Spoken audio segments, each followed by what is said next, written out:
Fasting is becoming a little bit overrated. I used to do a lot of regular fasting, probably considered excessive. 7 to 10 day water only fast once a quarter and a 3-day water only fast once a month. In this video, you'll discover the hidden side effects of fasting. Now, with longer fasting periods like alternate day fasting or 5-2 diet, some of those studies have shown decreases in.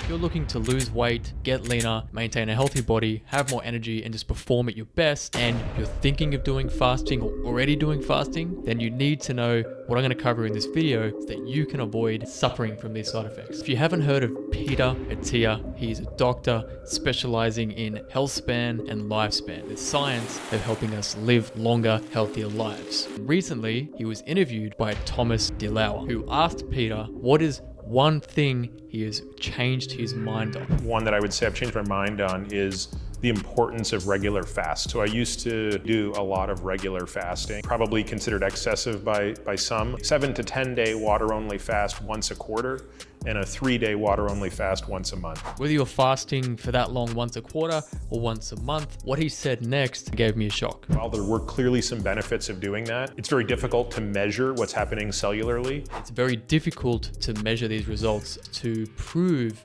that fasting for 7 to 10 days every quarter is going to have a permanent impact on your longevity. However, that's not all. The downside of doing that, by the way, is you're going to lose a lot of muscle. As much as you might exercise during those periods of fasting, which I tried to, you're just not going to be able to maintain lean mass. So it's really important that Peter's mentioned this because a lot of the research and topics he talks about is on how important it is to exercise for longevity and how muscle mass has highly beneficial effect for our body's ability to maintain our performance, strength, avoid injuries, and reduce risks of all kinds of mortalities and diseases. I don't think I fully appreciated how powerful exercise was as a drug, and overall what its effects are in terms of lifespan and health span, how much it reduces all-cause mortality, and how important it is at preserving quality of life, which again, considering how long it takes to build muscle mass, even if you're eating perfect, you're training perfect, you're sleeping perfect, you may build up to 1 kilo, which is 2 pounds or so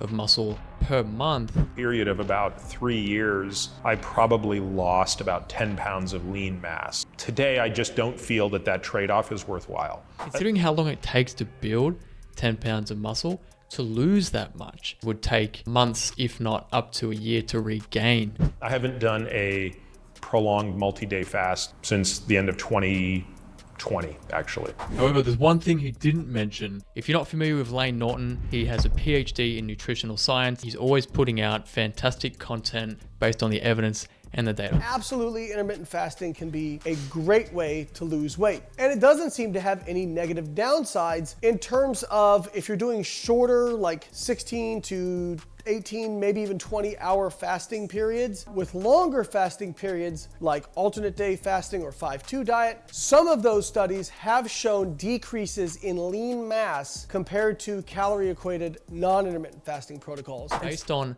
fasting studies and calorie-equated non-fasting studies, it's shown that the fasting studies can lead to muscle loss. So in that case, I would exercise some caution because lean body mass is very important for maintaining metabolic health and for maintaining strength and lean mass after the age of 65. So there was a systematic review and meta-analysis back in 2018 that looked at longer fasting periods and looked at intermittent fasting protocols where on the fasting day, the energy intake was less than 25% of requirements. So alternate day fasting and like 5-2 diet. And once again, they found no difference in weight loss or pretty much any of the markers they looked at. So if the studies are showing that whether you're fasting or not fasting, weight loss, metabolic markers, and the impact on the body is practically the same, should you be fasting? We're going to cover that in a minute. Intermittent fasting, I'm not saying it doesn't work. It absolutely does work, but it doesn't appear to work better than normal calorie restriction. And there is a key reason why fasting may not work better than regular calorie restriction. I know 12 hours is not a fast. 5 days is a fast. Does 1 meal a day constitute fasting? I don't think so. So when Peter talks about fasting, he's referring to longer fasts like 3 to 5 days. But what's really popular, particularly for entrepreneurs and business owners, is intermittent fasting. That's your 16-8, your 1 meal a day, or even having shorter windows like 18-6. For most people, if they're trying to put on muscle mass, it's pretty darn hard to eat 2 grams per kilo of protein in one sitting. I believe that OMADs and things like that are generally going to come at the expense of muscle mass. And this here is one of the key problems. It's consuming enough protein, which is very difficult if they're eating 1 meal a day or not eating for 3 to 5 days. And if you times your body weight in pounds by 1 gram and you eat that much protein. So for example, chicken breast at 100 grams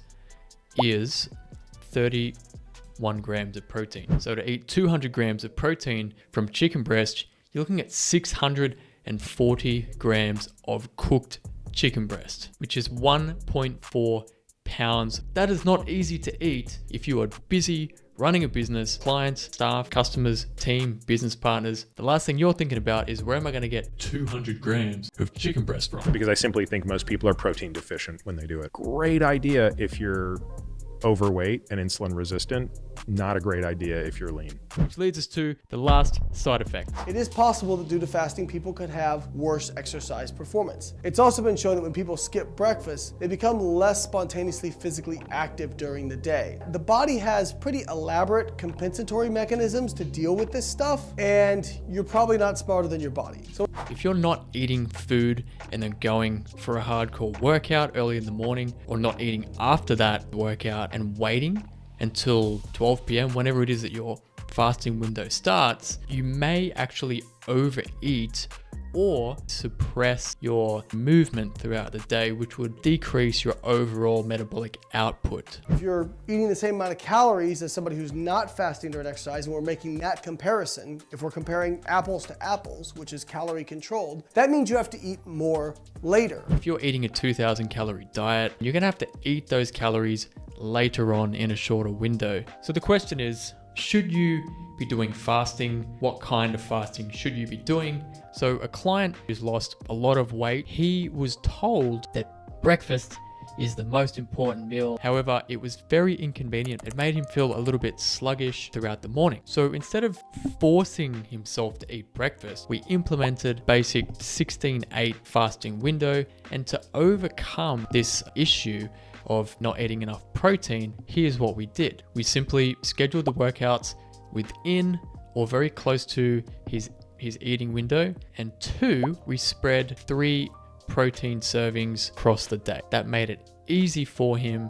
And because the goal was to get his weight down and his body fat down, what we would focus on is a sustainable calorie deficit that didn't deprive him of the foods he liked to eat with his family or having drinks with his business partners. I have spoken with people who've been on intermittent fasting diets, and they've been really hungry at times and felt like if they broke their fasting window, it would screw everything up. So whether you do fasting or you don't do fasting, you can still achieve your health and fitness goals, but there's still one key important thing that you must master if you want to be able to lose body fat on demand, build muscle on demand, and maintain a healthy shape no matter where you are in the world. So to find out what that one thing is, plus a couple of extra bonus steps for you, go to the description below and download my free fat loss report.